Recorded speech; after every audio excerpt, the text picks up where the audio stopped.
hello. Welcome to another Push Past 10 Untapped Potential presentation. I am Simone, if you don't already know me, and I am the host and the owner of Push Past 10. And as always, we are happy to bring you yet another innovative person from the Caribbean, yet another innovative company from the Caribbean. You know, I think that my role here with Push Past 10 and Untapped Potential is to find as many Caribbean people as possible to inspire us and to motivate us. So we are here once again for another Push Past 10 Untapped Potential presentation. And this time we are taking a trip down to Barbados. So this evening we have the honor of being joined by Mrs. Joan Underwood, the author of Manager's First Aid Kit. So she will tell us all about her company. She is a professional coach. She coaches business executives. So she's going to tell us all about her company and the importance of the book that she wrote. So come on in, check in, let everyone know that we're here. We're continuing the important work that I personally enjoy doing, and that is promoting our people and promoting who we are as Dominica, as the Caribbean, and just exposing our talent to the world. So again, come on in. Let's give everyone a couple of minutes to get on in here. And of course, if you joined me yesterday on Untapped Potential, my radio show, you know that we had Mr. Brenton Hillier as our guest. And he talked about the importance of being prepared for success. So he talked about dressing for success. He talked about having the right mental mindset for being successful. And so we're going to continue talking about success in the workplace, right? Next week, as a matter of fact, we will also have someone else talking about success. We will have someone, Miss Kathy Filbert, will be our guest on Untapped Potential next Tuesday at 5:30 Eastern Time. And she will talk about the important role of women in leadership positions. So if you know who Kathy Filbert is, she is a senior executive at Con Edison in New York City, which is one of the largest utility companies in New York. So she will be our guest. And I already see that Brenton is here with us. So hi, Brenton. Ninia, thank you for being here with us. We have Bird and we have Pearl Williams. So come on in, everyone. Share the live. Let everyone know that if you are looking to be successful in your career in 2021, this is the place to be. And of course, if you know anyone who's a manager or who is aspiring to become a manager, then please tag them in this video so we can share the information with them. So Mrs. Joan Underwood, thank you for being here. How are you? I am doing wonderfully well, especially with everything that's going on. We really do need to be grateful. Yes. So thanks for having me, and I'm doing just fine. Yes, so welcome to Untapped Potential with Dr. Simone, and it's a pleasure having you here with us. You're joining us all the way from Barbados. So it is wonderful to have you on the program. Thank you so much, and greetings to you and all your viewers and listeners, not just from Barbados, but I happen to have the distinction of being able to speak for multiple countries because I am first generation Antiguan, born to a Monstrasian father and a Dominican mother, married to a Bajan and living in Barbados. You are a complete Caribbean woman. Indeed, and proud of it. Yes, so just introduce yourself. Let us know who you are. All right, so my name is Joan Underwood, as you have indicated. I was born in Antigua and Barbuda, first generation Antiguan and Barbudan, along with all my siblings. And I spent most of my life in Antigua and Barbuda, and did my undergrad work in Canada, in Halifax, Nova Scotia. Hated it, It was my first time experiencing winter, and you know, just was not my cup of tea. Also lived in Baltimore for a year while I did some graduate studies there. Lived in the Washington, D.C. area because I did my first master's degree at George Washington University, and moved back to the region, did another master's at the University of the West Indies at Caveville School of Business. And, you know, I just love the region. I'm a Caribbean woman in my heart and in my soul, and very proud of it. I have been blessed to have been able to work throughout the region. And we'll get into the details of that story because I have a very eclectic past. Mm-hmm.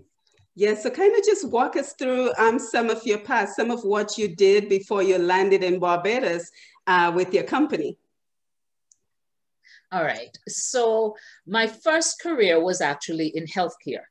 So my first degree was in the sciences, and I worked in Antigua and Barbuda.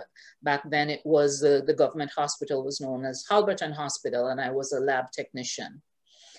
I later went to Johns Hopkins University to specialize and became a cytotechnologist. And that's a word that most people are not familiar with. But if you think, women in the audience, think of your pap smears, I'm the person who would look at the pap smear under the microscope and hopefully tell you that you have no cancerous or precancerous lesions.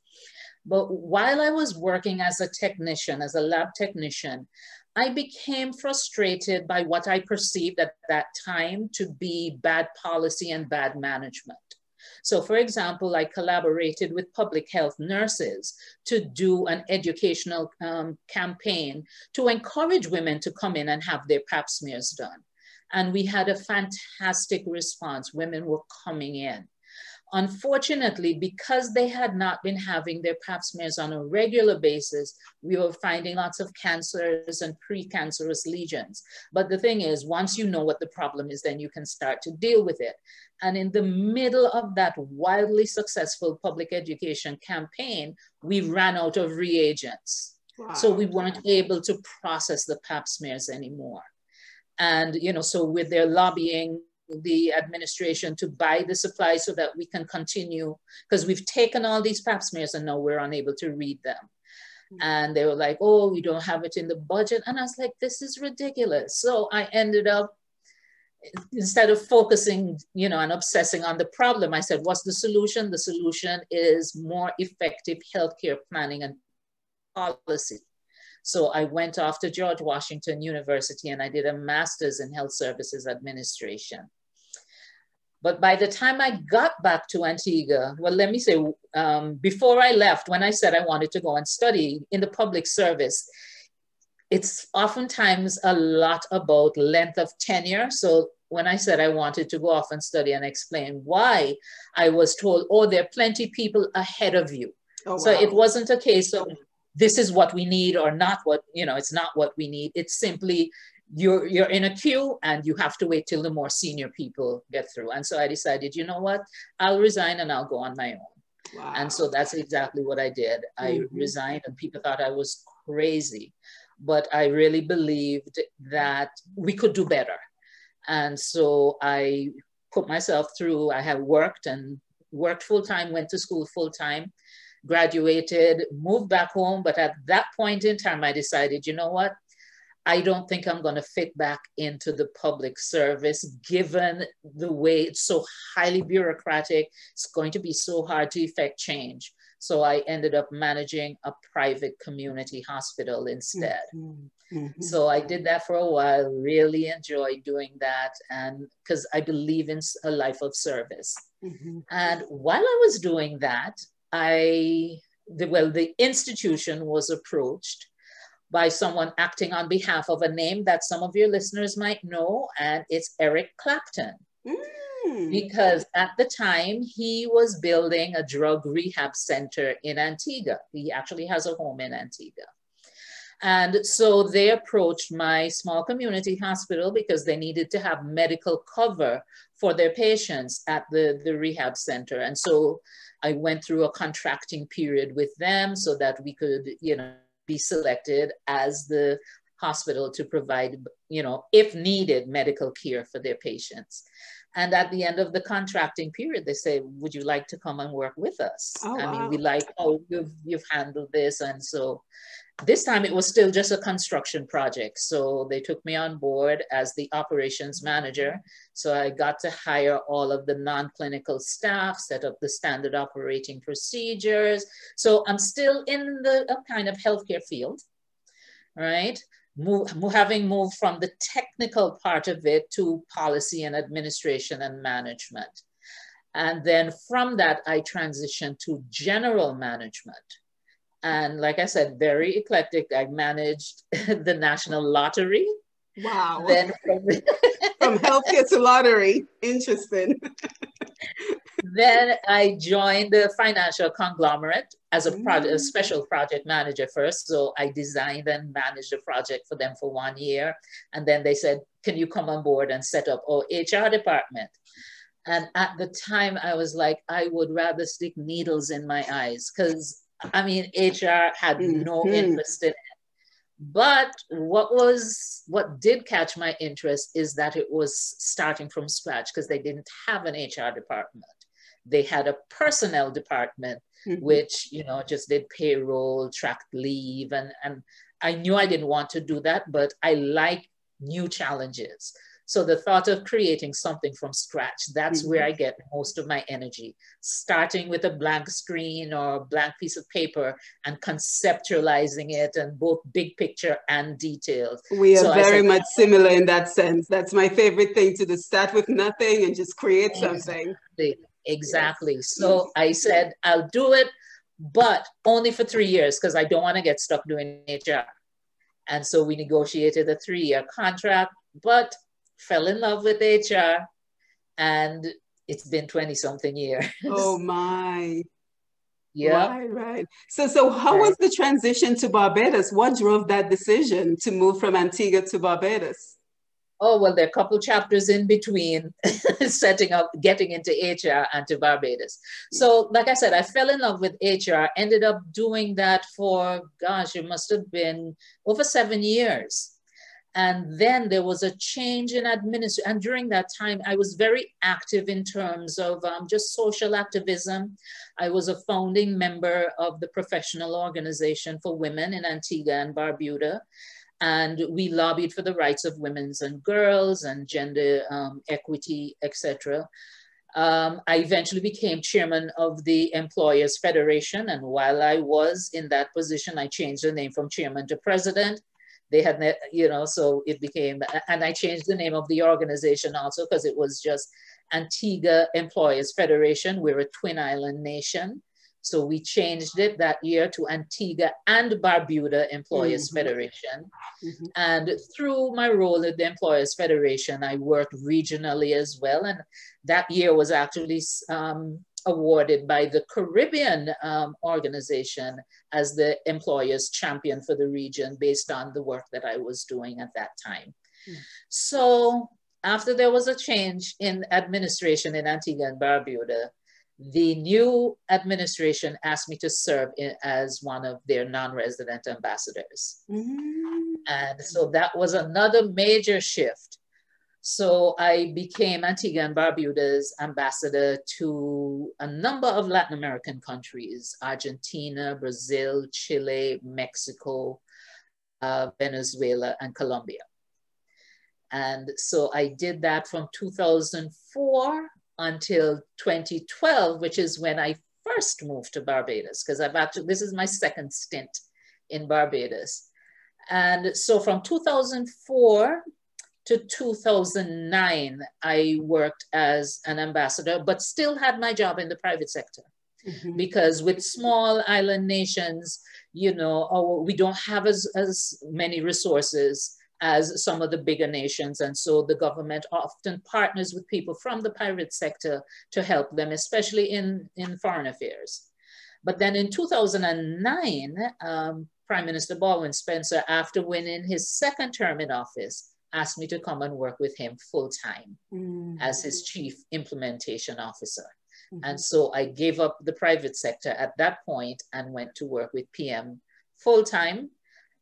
And still, I still was appointed as ambassador. So I had the diplomatic portfolio, and then I had a substantive role in the office of the Prime Minister. So that was from 2009 until 2012. And again, I meet my new opportunities while doing my old stuff. Yes, because I was about to say that's a pretty impressive role for most people. That is what they would aspire to become, ambassador for Antigua and Barbuda in Latin America. So why take yet another leap and go into your own private business? And of course, before you answer that question, let's just remind everyone who's watching on Facebook Live and listening to us that we are joined today out of Barbados by Miss Joan Underwood, Mrs. Joan Underwood, and she is the author of Manager's First Aid Kit, and she's also a business owner for coaching companies. So she's just kind of walking us through the journey of how she started off in healthcare, then she managed the lottery system in Antigua, she became the ambassador for Antigua for Latin America, and now we're going to talk about what she is currently doing. So truly a very eclectic journey, I must admit. And there are a couple more chapters before I get to the current one. So while I was working, the thing is, in terms of why the change, I was a political appointee, and we know the political cycles. All right. So I started working with the administration when they won their first term in 2004. They won a second term in 2009. That's when PM asked me to come and work with PM Baldwin Spencer, asked me to come and work with him full time. But the political cycle is a 4 to 5 year cycle. Right. And so from 2009, by 2012, I'm already starting to think, okay, let's read the tea leaves and see where this is going. So by then, because remember we had the financial meltdown in 2008, 2009. So the economy was doing really badly, and an incumbent government always suffers when that happens. So by then I'm starting to say, okay, you need to start thinking about what's the next stage of your life. And again, while executing my role in the Prime Minister's office, I came into contact with some representatives of the Canadian government. They were doing a regional project, and they came to Antigua and Barbuda to interview, various stakeholders for it. And again, during the course of that, they said, hey, would you like to come and be a part of this? And I was like, sure. Thing is, the headquarters is going to be in Barbados. Right? So there's no way I could have done both. So I had to go and talk to Prime Minister Spencer. I said, listen, I may have an opportunity to manage this project that the Canadian government is doing. And again, I love startups. So it's a startup project. It's challenging. It was the Caribbean Leadership Project covering 12 CARICOM countries, doing leadership development for the senior public sector leaders. And there's some other components, but that was the flagship element in the project. And I mean, Prime Minister Spencer, he's a mentor to me. And while other persons would have had their own interests at heart, he said to me, this is a wonderful opportunity for you. And I believe you will translate it into a wonderful opportunity for Antigua and Barbuda. So and how long ago was this? So this was in 2012. Right. So I applied. I was hired. Well, it was a consultancy. So I got the gig. 3 years to manage this project. And so I moved to Barbados to manage the Caribbean Leadership Project. Yeah, so but what did you have to take into consideration? Because you had to uplift your entire life from Antigua to move to Barbados. And on this program, we talk about turning challenges and obstacles into opportunity and success.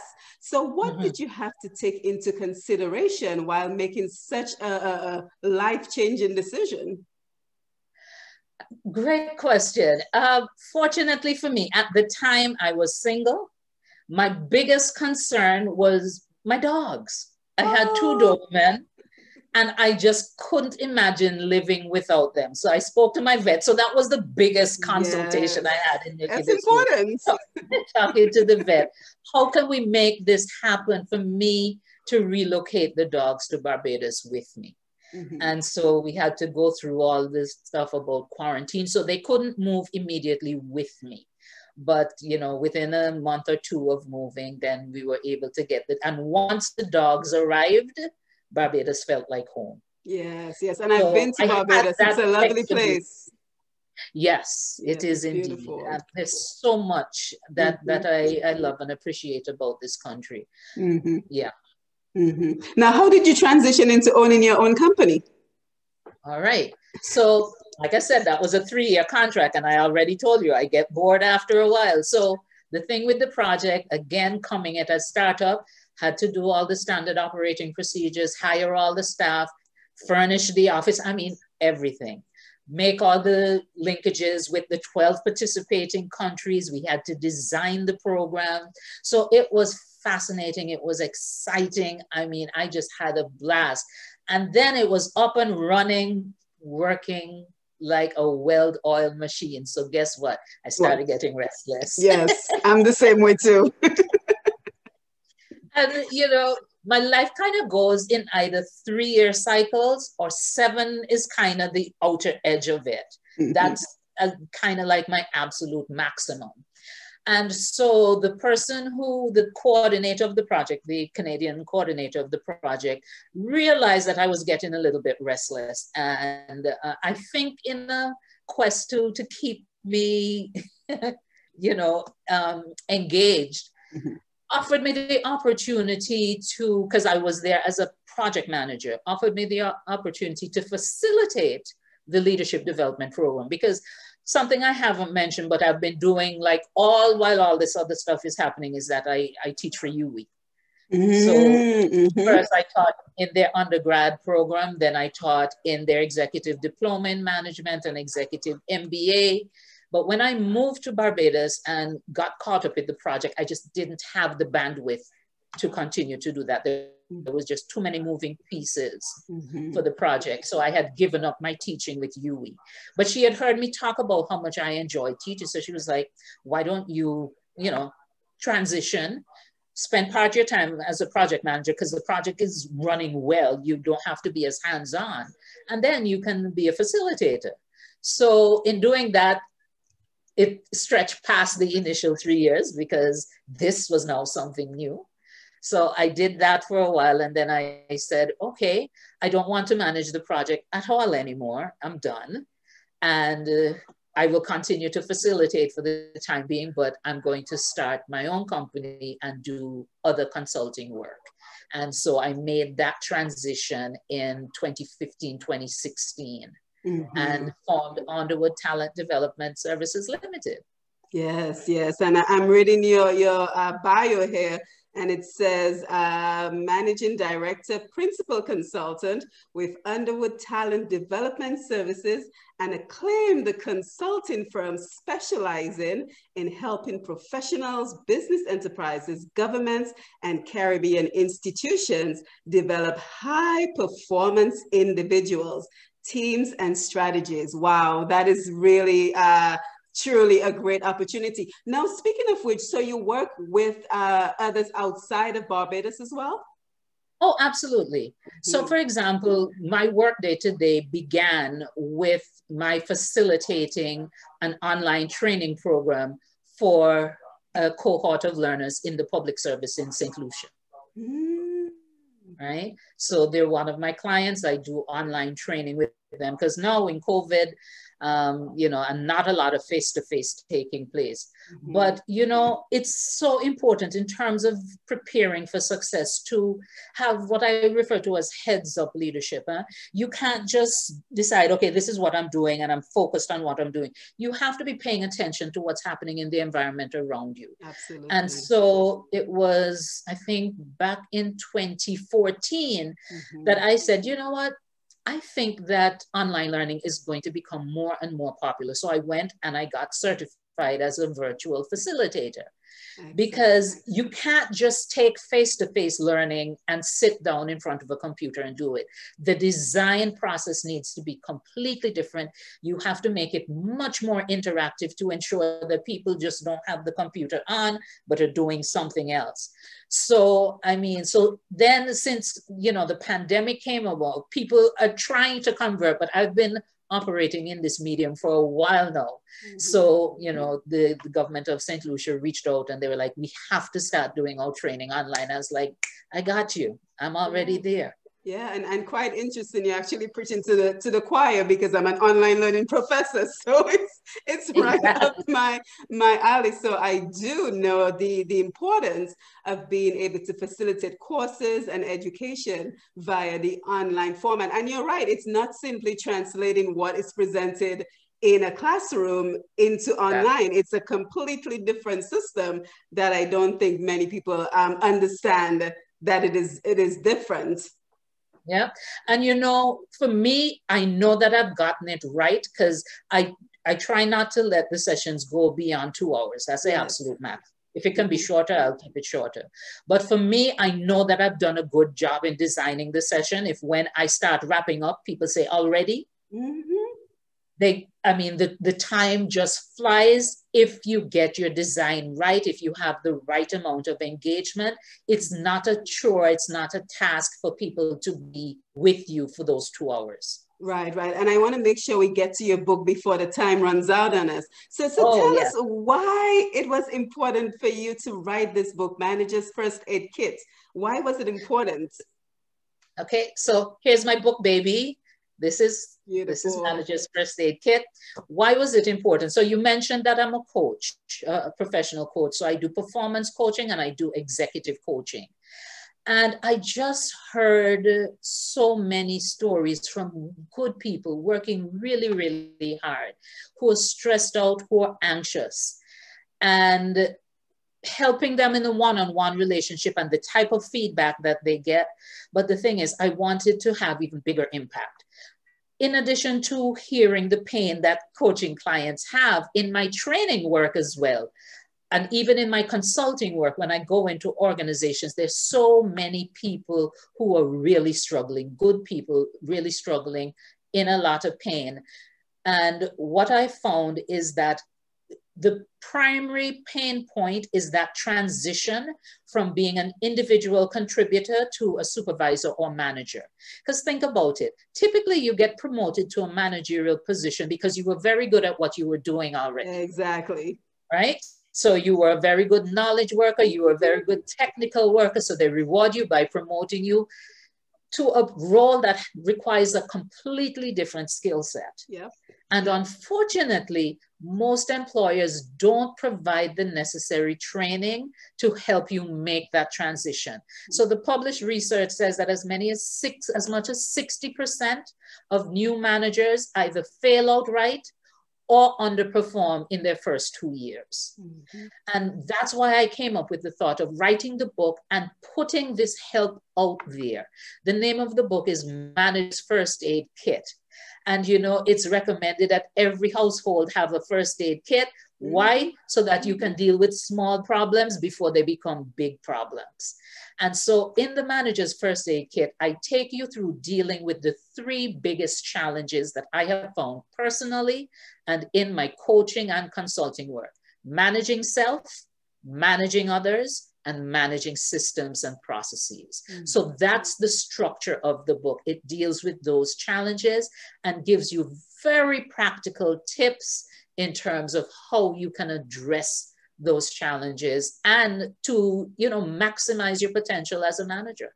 Yeah, and you're so correct, because indeed, many times employees are promoted not on their basis of being competent as a supervisor, but simply as a reward. And you know, the interesting thing about it is no one ever cares to ask the employee if this is the direction you want to go. So it's almost like a gift to you that, well, how dare you say no?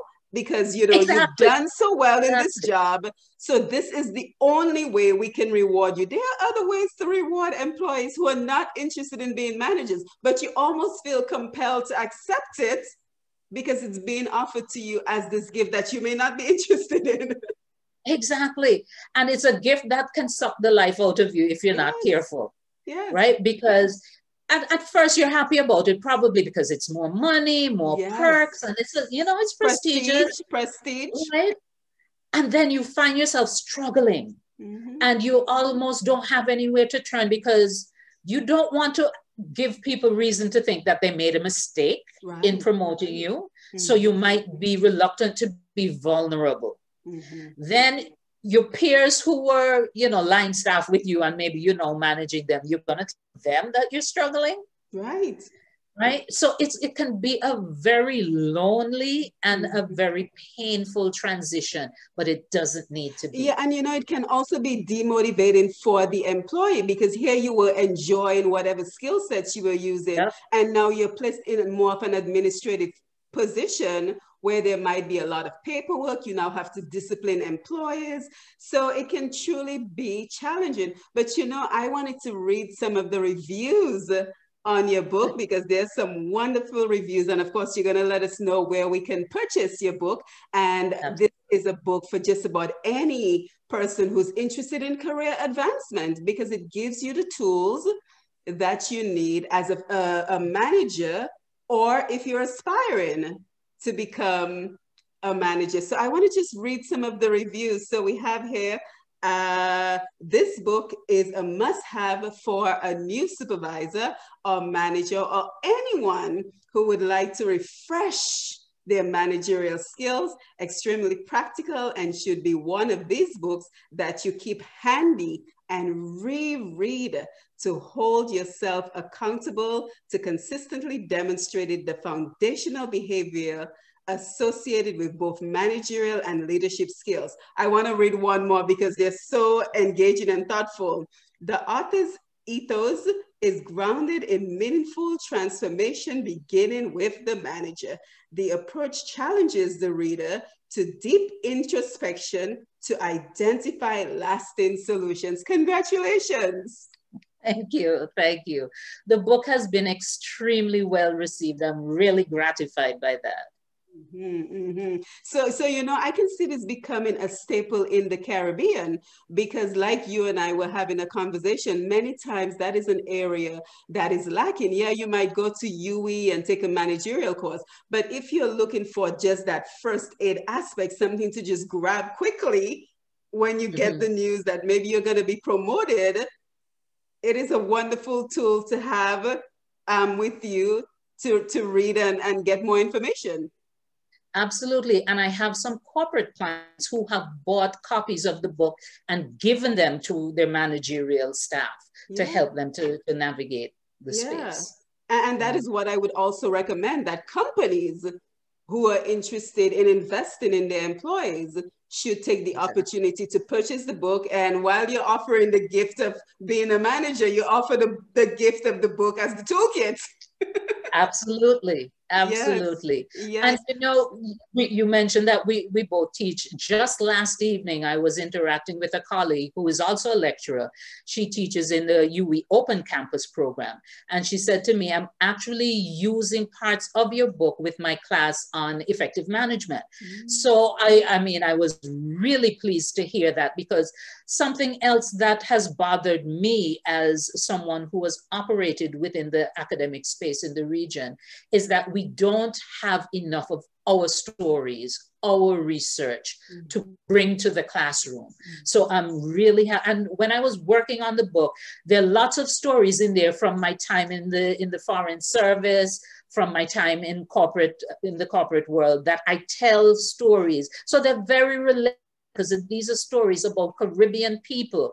And some of them are stories of us being best in class, because there's a particular story in the book where Trinidad and Tobago, I compare how they handle international relations to how the US handled a particular situation. And Trinidad was held up as the exemplar in that case. Yeah, and you know, the interesting thing about it is many times we think of the Caribbean as one people, and we're not. there's a completely different mindset in people from Barbados and Trinidad and Dominica and St. Lucia. And it's so interesting that you mention having our people's stories included, because a lot of times the books that we're using is based on information from the US, research from the US. So here you've done the work on the ground in the Caribbean. What motivates us as Caribbean people? What are our needs as Caribbean managers to be able to help our employees? Because think about it, if you're in Trinidad, one of the issues you're gonna have to deal with as a manager is Carnival.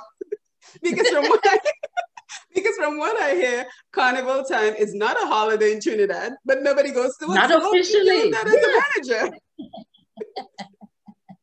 Pick your battles. And the other thing I think is so fascinating about what you've done with the book is the fact that you've taken all your other experiences. So now you can apply this to management in healthcare. You can apply this to management in government. You can apply this to management in the private sector. Was that your thought process when you were writing the book? Absolutely. Absolutely. So it has such a broad-based appeal, public and private sector, new managers, aspiring managers.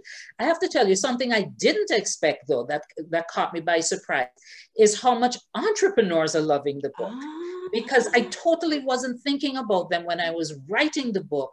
But I mean, afterwards I said, well, why didn't you? Because they have to do all those same things that managers are doing within, you know, corporate settings, right? Because as an entrepreneur, your chief cook and bottle washer, everything is going to fall in your lap. Yes, yes. So again, congratulations on the book. And of course, we want to find out, you know, where can we buy the book in the Caribbean, in the US, you know, because this is a worldwide program. So we are very interested in finding out exactly where we can pick up a copy of your book. Okay, so you know the saying, home drum beats first. So if you're in Antigua and Barbuda, you can get Manager's First Aid Kit. And again, this is the book, the paperback version of it. You can get it at Best of Books and the Methodist Bookshop. If you're in Dominica, and the books landed in Dominica yesterday. So wonderful. Jays is my partner in Dominica. And thanks to my cousin, Mickey Joseph, for facilitating that for me.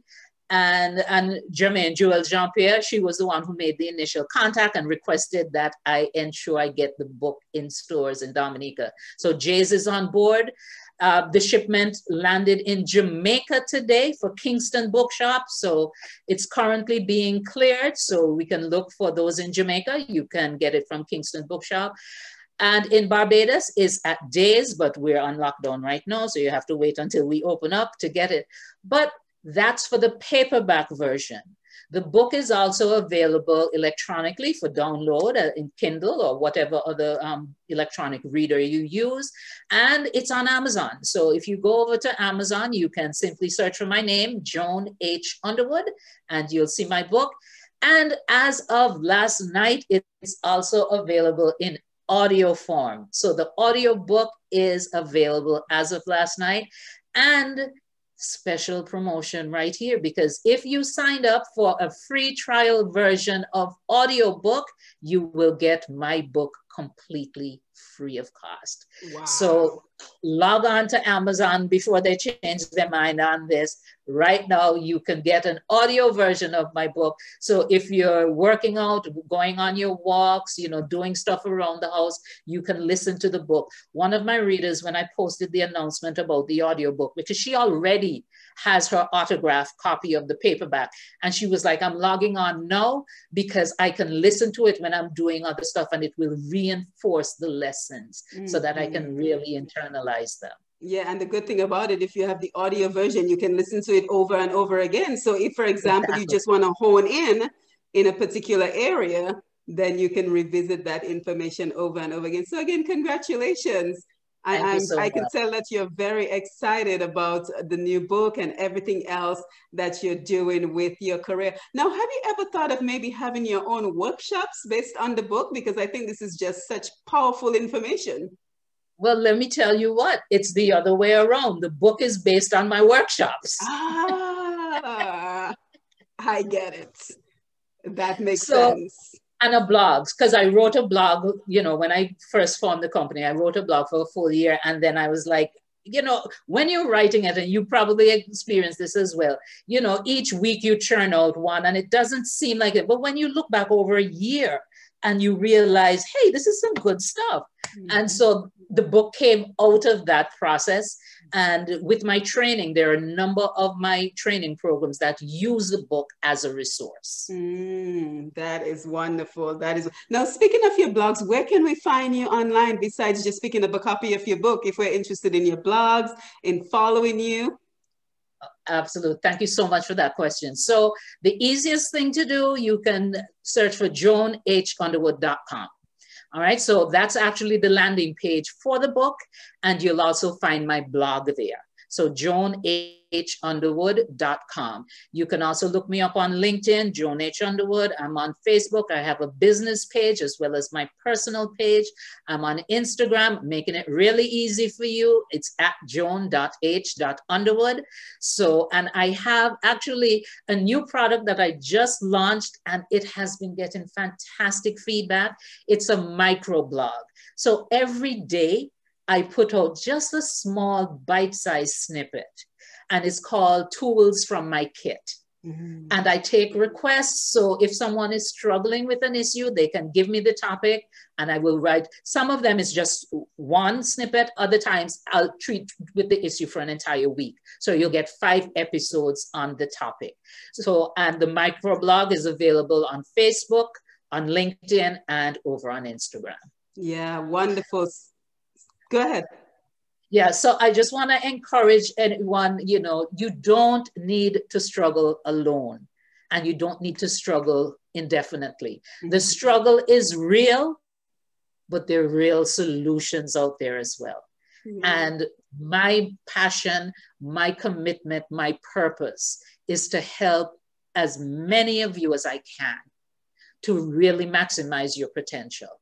Yeah, so absolutely. So again, if you're looking for career advancement, especially, you know, this is still relatively early in 2021. So we have all of 2021 to chart a path to success. So if you're looking for career advancement, especially if you're thinking of one day becoming a manager and you're wondering just exactly some of the tools that you may need, or if you're currently a manager and you're looking to just refresh your skills to remind yourself of the important work that you do as a manager, then we encourage you to get a copy of Manager's First Aid Kit, or get it as a gift for someone you know who is a manager or who would like to be a manager. So again, Joan, thank you for being here with us on Untapped Potential with Dr. Simone. It was a pleasure having you, and I look forward to staying in touch with you. Do you have any final words before we sign off this evening?